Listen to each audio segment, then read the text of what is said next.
Hello dear student, welcome back to my channel Fun Learning with Vanashri. So आज आपण study करूया 6th standard history.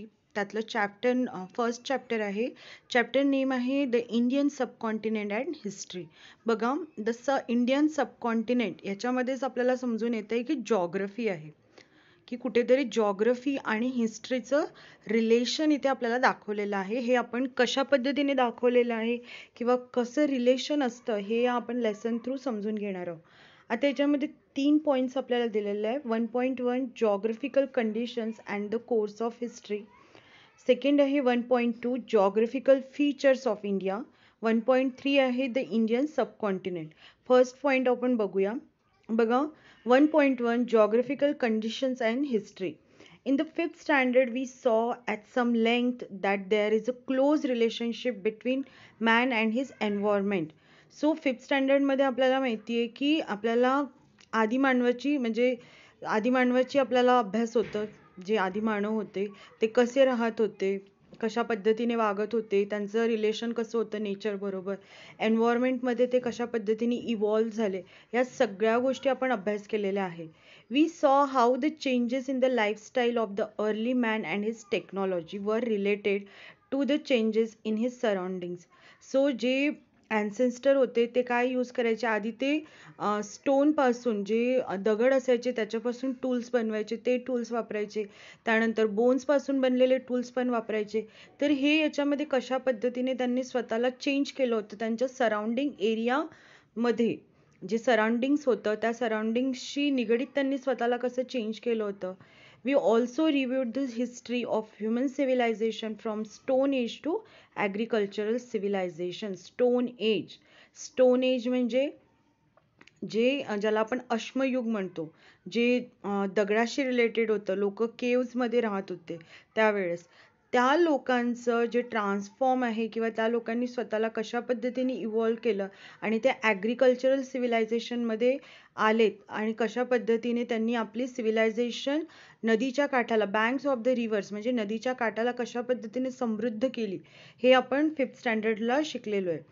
History is a correlate account of the significant past events in the progress of human culture. Time, place, society and individuals are the 4 major pillars of history. So history चे 4 major pillars दिलेले आहेत, जसं time, place, society and individuals. We can not write history without them. आपण ह्या 4 पिलर्सचा जर अभ्यास म्हटलं की आपण ह्याचा अभ्यास करणार नाही आणि आपण हिस्ट्री लिहितो, तर हिस्ट्री आपण लिहू शकत नाही. जर आपल्याला हिस्ट्री लिहायचं आहे, so we have to think about this 4 pillars of history: time, place, society and individuals.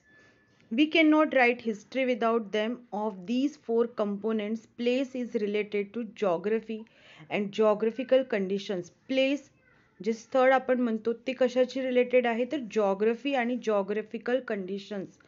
In this sense, history and geography are inseparable. History is influenced by geographical conditions in many ways. So इथे सांगितलेलं आहे की history and geography are inseparable. त्यांना आपण वेगळं करू शकत नाही. आणि हिस्ट्री इन्फ्लुएन्स करतं जॉग्रफिकल कंडिशन्सला. म्हणजे जी हिस्ट्री घडत गेलेली आहे, स्टोन एज पासून ते ह्युमन सिव्हिलायझेशन, हरप्पा सिव्हिलायझेशन वगैरे जे होते, त्याच्यामध्ये geographical conditions are very important. कुठे ना कुठे ते इन्फ्लुएन्स आपल्याला दिसतं. नेक्स्ट आपण बघूया. बघा, इथे टाइप्स ऑफ हाऊसेस तुम्हाला दिसत आहेत. काही हट्स वगैरे पण आहे, इथे काही हट दिसत आहे इथे. परत इथे हे नॉर्मल जे आपण बघतो की विलेजेस वगैरे आहेत. परत हे बघा, हे पण वेगळ्या टाईपचे एक घर आपल्याला दिसतंय. आता इथे काय म्हटलेले की our diet, clothing, housing, occupations, in fact all humans life in any region depends to a large extent on its geographical characteristics.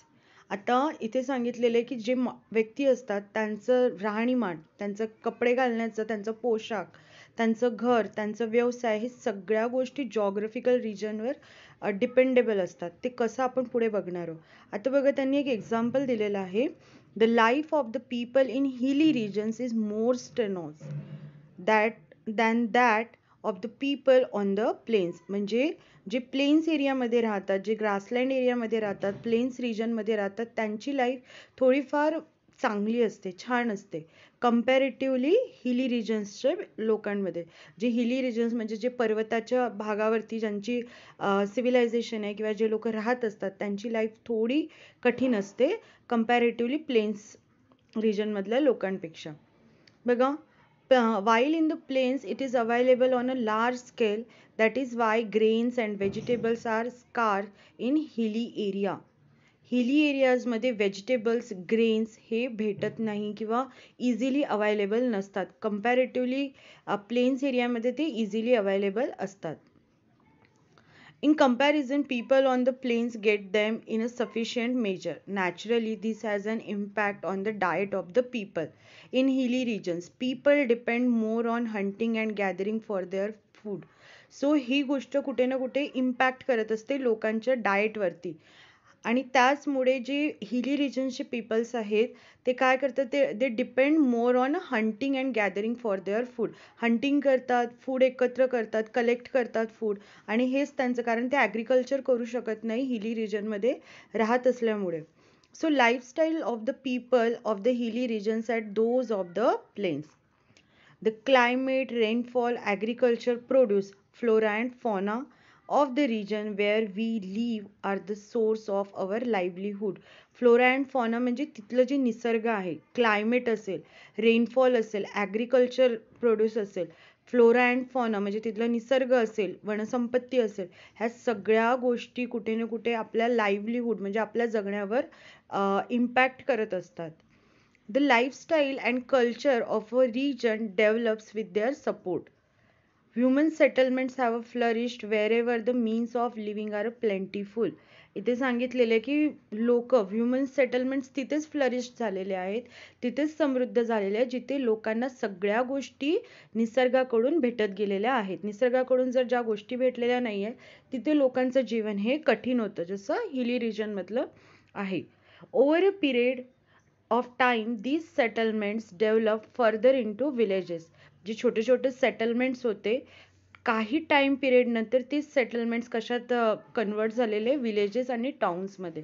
But sometimes reasons like the degradation of the environment, drought, invasions etcetera lead to the scarcity of those means. बघा, काही वेळा असे काही reasons होते की जसं degradation of the एन्व्हायरमेंटमध्ये जे change होत गेलेले आहे, एन्व्हायरमेंटमध्ये चेंज झाल्यामुळे ड्रॉट, इन्व्हेजन्स म्हणजे ड्रॉट म्हणजे दुष्काळ किंवा लोकांनी इन्व्हेजन करणे, लोकांनी आक्रमण केल्यामुळे, ह्या सगळ्या गोष्टीमुळे कशामुळे झालेल्या आहे, स्कॅर्सिटी ऑफ दोज मीन्स म्हणजे ह्या सगळ्या गोष्टी स्कॅर्सिटीमुळे झालेल्या असं त्यांचं म्हणणं आहे. People are force to live there settlements. ज्या सेटलमेंट्समध्ये ज्या विलेजेसमध्ये ते राहत होते, सिव्हिलायझेशन होती, ती सिव्हिलायझेशन त्यांना या गोष्टींमुळे सोडावी लागली.